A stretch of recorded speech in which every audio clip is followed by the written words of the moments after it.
Bonjour à tous, on se retrouve pour une nouvelle vidéo sur la chaîne Texama, cette fois-ci pour une nouvelle config de la semaine, cette fois-ci pour une config qui va varier entre 500, 700, 800 euros. Ça dépend évidemment beaucoup de la carte graphique que vous allez prendre avec. Je vais vous montrer les différentes options et tout ça. C'est une config gamer qui vise clairement le Full HD au niveau gaming, voire même du 1440p pour ceux qui seraient un petit peu plus aventureux, on va dire, ceux qui auraient pris une meilleure carte graphique. Mais bon, c'est une config qui n'est pas forcément la plus évolutive dans le temps, mais qui tiendra très longtemps, franchement, et qui devrait convenir à pas mal de gens. Comme d'habitude, on est sur Top Achat, mais vous pouvez aller sur le site que vous voulez, commander sur n'importe quel site. EDL, c'est un très beau configurateur. Vous avez sur matériel.net, hardware.fr, on en a un aussi. Voilà, surtout si vous trouvez des meilleures offres sur certains autres sites, ça peut valoir la peine. Si vous faites le montage par vous-même aussi, n'hésitez pas à commander sur peut-être plusieurs sites, surtout les pièces les plus importantes. Je vous montrerai quelques options, notamment au niveau de la carte graphique. Mais bon, première pièce de notre config, c'est le Ryzen 5 1600 AF. Alors, ce processeur est très particulier. Il vient juste de... Enfin, il est sorti au début janvier, genre en Amérique du Nord et tout ça. Il vient juste d'arriver en Europe. C'est la première fois que je le vois sur un site français, en tout cas. Et en gros, ce processeur est très particulier parce que c'est basiquement un Ryzen 2600, mais avec le nom d'un Ryzen 1600. Je ne sais pas pourquoi. Et AMD a une explication comme quoi c'est genre ils avaient une solution, enfin il fallait, ils avaient un trou dans le marché qu'ils voulaient combler, mais qu'ils voulaient pas que les gens confondent ou je ne sais quoi. Et donc oui, c'est un Ryzen avec l'architecture Zen+, donc c'est le deuxième génération de Ryzen.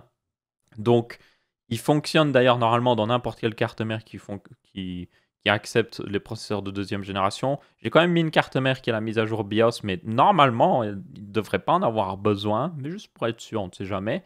Et du coup, au niveau performance, c'est un Ryzen 5 2600, juste avec une très légère baisse de fréquence, mais rien de bien méchant. Donc il a 6 cœurs, 12 threads, et en plus sur Top Achat, alors c'est un peu particulier parce que quand vous triez par prix, il est aussi là, mais plus cher, mais sans le refroidissement. Donc c'est un petit peu bizarre. Et puis là, vous l'avez là, moins cher, mais avec un meilleur refroidissement fourni. What? Donc prenez avec le refroidissement, c'est toujours mieux. C'est même largement mieux. Vous avez aussi, du coup, le 2600 reste quand même légèrement meilleur d'un point de vue performance, puisqu'il est un peu plus haut niveau fréquence. Donc si c'était une promotion qui disparaît, mais ça n'a pas l'air d'être une promotion, mais s'il remonte au niveau prix, le 2600 vaut la peine. Vous avez aussi le 2700 et le 2700X. Il y en a qui veulent un petit peu plus de puissance CPU pour cette config. Après, je vais être honnête, si vous prenez un de ces processeurs-là, j'ai fait une config il y a quelques temps qui était vers 800 euros, qui conviendrait mieux à ce genre de config. Ici, on est sur une config assez abordable, où on va directement au point, on prend les pièces qui offrent le plus selon l'argent. Et ce Ryzen 5 1600F, je peux vous dire, est très bon pour le prix. Il est censé être moins cher encore aux États-Unis et tout ça, où il coûte même en dessous de 100 $. Ici, on l'a un peu plus cher, mais ça vaut encore la peine. Carte mère, comme j'ai dit, basique, c'est une Prime B450M. Elle supporte même les Ryzen de 3e génération, pour être sûr. Enfin, c'est même pas pour être sûr, mais au moins elle est mise à jour. Mais je peux vous le dire que ce Ryzen 5 1600F est comme un processeur Zen+.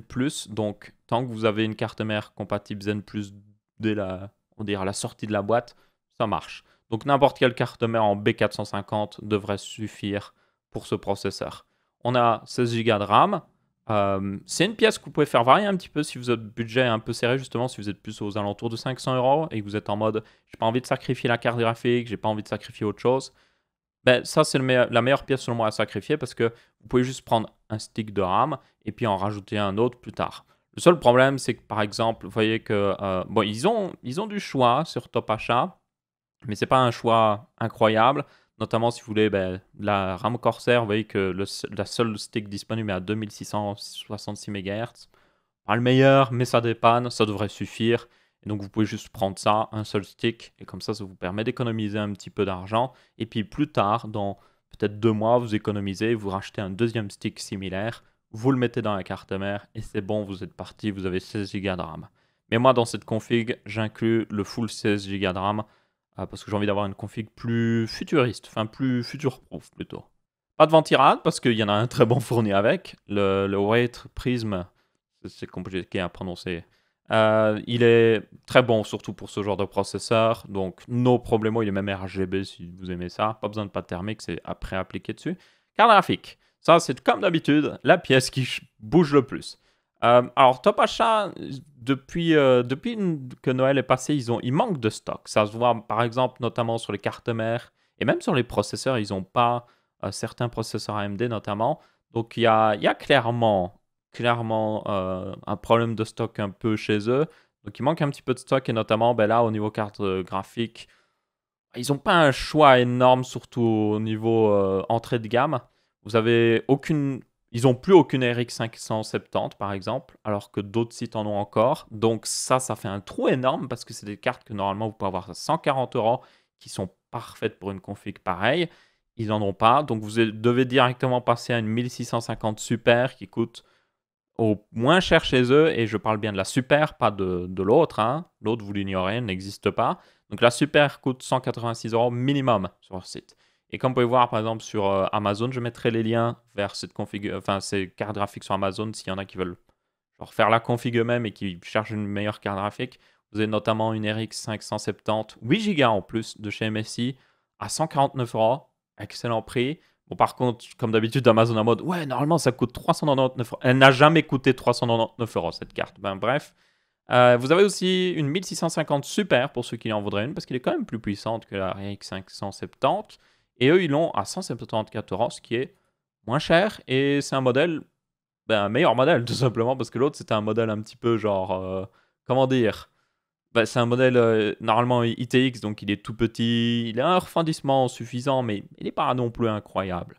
Donc, ouais, je vous le dis, manque un petit peu de choix. Si vous êtes sur un autre site, sur LDLC ou autre chose, vous aurez probablement plus de choix. Ce que vous devez viser, c'est une RX 570 vers 140 euros, 150 euros, ou une 1650 Super vers 180 euros, 190 euros, ou éventuellement, et là on peut le faire aussi sur Top Achat, une 1660 Super que vous trouverez à un peu plus cher, 250 normalement euros. Elle est... Est-ce que j'en vois une ici? Il n'y en a pas encore ici. Encore une fois, il manque de stock. Il manque vraiment de stock. On en a une à 260 euros. C'est un peu cher, je trouve. Enfin, ça va encore, mais c'est pas incroyable non plus. La 5500 XT, vous pouvez juste l'ignorer. Elle n'existe pas, elle est trop chère pour ce qu'elle est. Elle est plus performante qu'une 1650 Super, oui, ok, mais pour le prix, non, ça ne vaut pas la peine. Je vais être très honnête, ça ne vaut pas la peine sur moi. Prenez une 1660 Super directement. Par contre, ouais, elles sont un peu chères. Et puis, l'extrémité, on va dire, l'autre extrémité de cette config, ce serait éventuellement, et il ne propose pas à cause de l'alimentation que j'ai mis. Ça, c'est aussi un truc que je déteste avec Top Achat, c'est une alimentation de 450 watts suffit amplement pour le genre de carte graphique que j'allais mettre après, mais bon, c'est pas grave. Oh, tiens, maintenant ils affichent des, ils affichent des RX 580, justement, maintenant que j'ai enlevé l'autre config, ce qui est assez étrange. Pour ce prix-là, une RX 580, moi je prendrais plutôt une 1650 Super, honnêtement. Elle est plus performante, consomme moins et tout, et elle est exactement au même prix. Le seul avantage ici, c'est que si vous avez 8 Go de RAM, ça peut servir dans certains cas, mais moi je prendrais la 1650 Super. Du coup, comme je disais, vers 300 euros, normalement vous avez les RX 5600 XT qui... Où est-ce qu'il y en a une? Vous avez aussi normalement oui, des RTX 2060. Ce sera le maximum que je mettrai dans cette config. Au-delà, ça devient un peu overkill. Là, on en a une de Gigabyte à 329 euros, c'est un excellent prix. Une de KFA2, je prendrais plutôt celle de Gigabyte à ce moment-là, vu qu'elles sont très proches niveau prix. Toutes les 1660 Super vers 300 euros, vous pouvez les ignorer. Les 1660 Ti n'existent plus, voilà. Et c'est à peu près tout. Ils n'ont plus de... Si, il y a une 5600 XT ici. 319 euros, ça va. Ça va, c'est respectable. Plus performante qu'une RTX 2060, donc ça vaut la peine. Donc là, c'est votre choix, basiquement, vers le haut ici de cette config. Au-delà, mettre une plus grosse carte graphique dans une config pareille sera un peu du gâchis selon moi, parce que le processeur, même s'il est suffisant, commence un petit peu à atteindre ses limites. Vous pouvez vous amuser à le faire, hein, mais voilà, moi je ne le recommanderais pas forcément. C'est bien d'avoir une config équilibrée. Et puis ensuite, les autres pièces. Alors j'ai mis qu'un SSD de 240 Go. C'est un peu serré, on va être honnête, mais c'est une pièce facile à upgrade. Vous pouvez rajouter très facilement un disque dur dans un PC. Donc si plus tard vous êtes en mode « Oh, je manque d'espace » ou alors j'ai un vieux disque dur et j'ai fait un guide dans le petit au-dessus à droite, vous pouvez regarder comment récupérer un vieux disque dur et le mettre dans votre ordi. Vous pouvez regarder ce guide et récupérer votre vieux disque dur de votre ordi portable ou votre ordinateur fixe et l'utiliser pour stocker vos jeux ou autre chose. Donc ça, c'est nickel. Ça, c'est pour surtout mettre Windows dessus. Et puis, pas de disque dur, comme j'ai dit. Boîtier. D'ailleurs, oui, faudra que je remette l'alimentation après. Boîtier, c'est le Cooler Master Masterbox Q300L.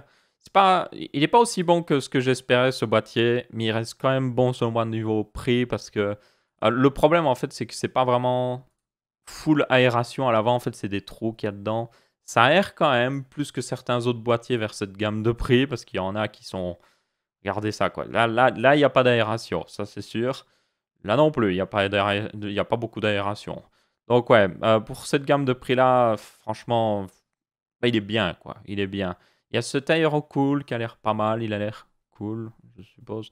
Bref, mais sinon, ouais, il y a pas... C'est pas des excellents boîtiers, selon moi, à ce niveau de prix-là. Si vous voulez mettre un petit peu plus, éventuellement, vous avez le Fractal G Focus qui a un peu une architecture un peu vieux jeu à l'intérieur, mais qui est orienté bon refroidissement. Et sinon, moi, je prendrais mon favori, qui est le Masterbox Q500L, qui est juste excellent pour le prix, bien aéré, pas mal de ventilateurs fournis par défaut. Et bon, un look un peu gamer, mais ça va encore. Vous pouvez désactiver les LED, donc no problemo. Mettre au-dessus au niveau boîtier pour une config pareille, ça vaut pas la peine. Tenez compte que la carte mère est en micro ATX, donc c'est un boîtier micro ATX. Donc si vous prenez une carte mère ATX, prenez un boîtier ATX, ça semble logique. Donc c'est le format du boîtier, c'est-à-dire que c'est un plus petit boîtier. Et puis l'alimentation, j'avais mis une CX 450 de chez Corsair qui est... Alors vous en avez moins cher chez Corsair, mais j'aime pas trop la gamme des VS, parce que la gamme des VS c'est vraiment, mais alors vraiment des alimentations cheap. Donc voilà, vous pouvez en prendre une, vous pouvez en avoir une de 550 watts pour 54 €, mais je les trouve un peu cheap personnellement. Les CX font un peu moins cheap, elles sont déjà garanties 80 plus bronze, alors que celles-là sont juste garanties 80 plus tout court. Donc ouais, selon moi, elles valent un peu plus la peine. Vous avez aussi de la Seasonic S12 3 qui coûte à peine plus cher en réalité, je viens de m'en rendre compte. Et fait à 550 watts. Ouais, je vais même mettre celle-là. Celle-là, elle n'est pas trop mal. Seasonic est l'un des meilleurs constructeurs d'alimentation pour information. Ils font même des alimentations pour pas mal de gens. Genre les alimentations Asus, par exemple, sont faites par Seasonic. Les alimentations chez LDLC, de la marque LDLC, sont faites par Seasonic, c'est pour dire. Et puis montage et système d'exploitation, c'est à vous de voir. Tenez compte que faire le montage n'est pas très compliqué, donc vous pouvez facilement économiser là-dessus. Toutefois, si vous avez une certaine tranquillité d'esprit, vous pouvez prendre le montage. Installer Windows, par contre, faites-le par vous-même. C'est simple comme bonjour. Ça ne vaut pas la peine de payer, selon moi. C'est juste très simple. J'ai fait une vidéo qui est ma vidéo la plus vue sur la chaîne, qui a dépassé le million de vues d'ailleurs. Donc voilà, je suppose. Donc n'hésitez pas à la regarder. Elle vous montrera comment faire. Et pour récupérer une clé Windows, cherchez. Vous trouverez des choses intéressantes, je pense. Je n'en dis pas plus. Et puis clavier, écran et tout ça, je pars du principe que vous avez peut-être quelque chose qui traîne. Bon, ici, on parle juste de la tour du PC. Et voilà notre petite config. Ce Ryzen 5 1600AF est vraiment intéressant. Je n'ai vu que pour le moment chez le Top Achat. Si vous l'avez vu sur un autre site, ça m'intéresserait voir un petit peu. Dommage que Top Achat manque aussi encore une fois de choix sur certaines pièces qui selon moi, genre la carte graphique, leur catalogue a l'air un petit peu amaigri ces derniers temps. Donc je vous le dis, si vous faites le montage par vous-même, achetez certainement la carte graphique autre part, vous pourrez trouver meilleur au niveau prix, notamment ces RX 570 qui sont encore très bons pour le Full HD, ou ces 1650 Super avec des meilleurs modèles que vous pouvez trouver ici. Je vous mettrai les liens, c'est des liens affiliés, je tiens à le préciser, mais je ne suis pas affilié à la marque directement, c'est juste affilié avec Amazon, donc je touche un léger pourcentage. Par contre, Top Achat, je ne touche aucun pourcentage, donc voilà, je tiens à le préciser. Je vous mets le lien Top Achat, mais vous pouvez le faire sur n'importe quel site. Tenez compte que oui, ce Ryzen 5 1600F n'est disponible que sur Top Achat. Si vous le commandez sur un autre site, vous pouvez, encore une fois, je le rappelle, prendre le 2600 est excellent. Le 2600X, si vous l'avez à peu près au même prix, est excellent, mais selon moi, ça ne vaut pas trop la peine de payer plus de 10 €, 15 € en plus, vous voyez ici, ça vaut pas énormément la peine. Si c'est juste 10 €, ok, allez. Il vaut mieux mettre ces 10 € sur autre chose qui vous donnera plus de performance, on va dire. Et puis voilà, c'est à peu près tout. Du coup, merci à tous d'avoir regardé. cette config. J'espère que vous avez bien apprécié. Comme d'habitude, vous pouvez laisser votre avis, que ce soit en pouce bleu, pouce rouge ou en commentaire. Si vous avez des configs que vous voudriez voir dans des prochaines vidéos, n'hésitez pas à dire, par exemple, oh, j'aimerais une config à 1800 € complètement overkill, ou j'aimerais une config vraiment serrée à 400 € pour ceux qui sont complètement malades. Il y a moyen, je ferai peut-être ça la prochaine fois. Dans tous les cas, merci à tous, on se revoit pour une prochaine vidéo, je vous dis ciao ciao.